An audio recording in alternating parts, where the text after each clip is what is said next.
నమస్తే welcome to gossips garage. ఓవైపు మీనాక్షి నటరాజన్ నివేదిక, మరోవైపు మంత్రుల కమిటీ సంప్రదింపులు, ఇంకోవైపు భూకుంభకోణం అంటున్న కేటీఆర్, ఇటు బీజేపీ ఎంపీల సమావేశాలు. ఇంతకీ హెచ్సియు భూముల విషయంలో ఏం జరుగుతోంది, ఏం జరగబోతోంది?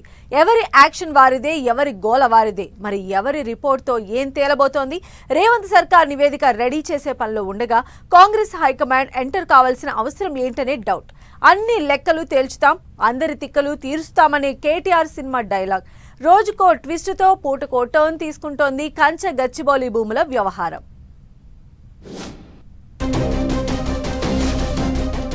హెచ్సియు భూముల చుట్టూ తెలంగాణ పాలిటిక్స్, విద్యార్థులతో తెలంగాణ మంత్రుల కమిటీ సంప్రదింపులు, హైకమాండ్ ఆదేశాలతో నివేదిక రెడీ చేసే పనిలో మీనాక్షి, భారీ కుంభకోణం ఉందని బాంబు పేల్చిన కేటీఆర్, వీసీతో బీజేపీ ఎంపీల సమావేశం. కంచె గచ్చిబౌలి భూముల వ్యవహారం రాజకీయ రచ్చనే రాజేస్తోంది. ఈ ఒక్క అంశం తెలంగాణ పాలిటిక్స్ లో హీటు పుట్టించింది. రోజుకో ట్విస్ట్, పూటకో మలుపు తిరుగుతూ ఉత్కంఠను క్రియేట్ చేస్తోంది. కంచె గచ్చిబౌలిలోని 400 ఎకరాల భూముల వివాదం ప్రస్తుతం సుప్రీంకోర్టులో ఉంది. ఈ నెల 16 లోపు సమగ్ర రిపోర్టు ఇవ్వాలని ప్రభుత్వ ప్రధాన కార్యదర్శి శాంతికుమారిని ఆదేశించింది కోర్టు.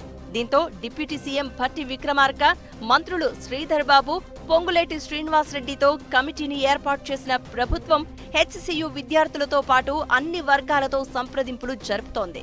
హెచ్సియుకు ఈ 400 ఎకరాల భూములతో ఎలాంటి సంబంధం లేదని, అది ప్రభుత్వ భూమి అని, పర్యావరణానికి ఎలాంటి హాని జరగకుండా అభివృద్ధి చేపడతామని చెప్పే ప్రయత్నం చేస్తోన్న రేవంత్ సర్కార్ ఆ మేరకు రిపోర్ట్ కూడా రెడీ చేస్తోందని సమాచారం.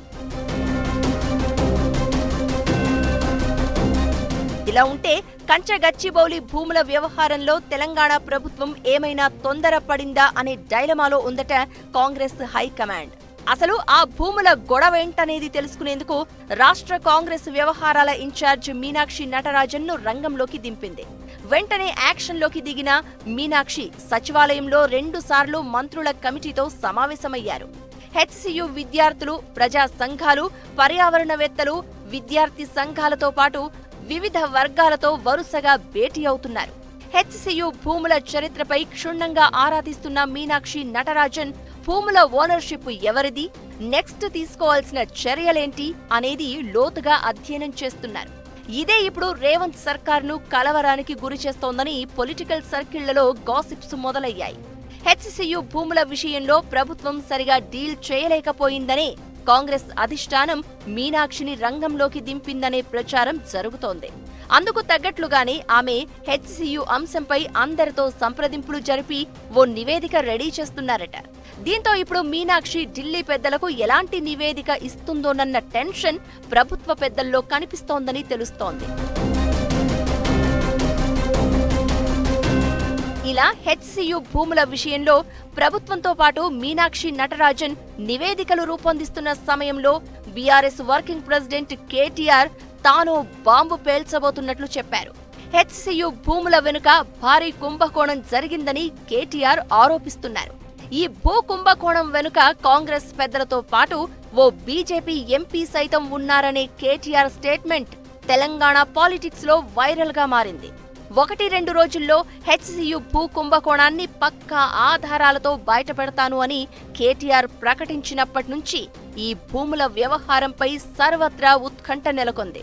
హెచ్సియు భూముల వ్యవహారంలో ఏం కుంభకోణం జరిగింది, అందులో ఎవరెవరు ఉన్నారని ఇప్పటికే మంత్రులు, ఎమ్మెల్యేలు ఆరా తీయడం మొదలుపెట్టారట.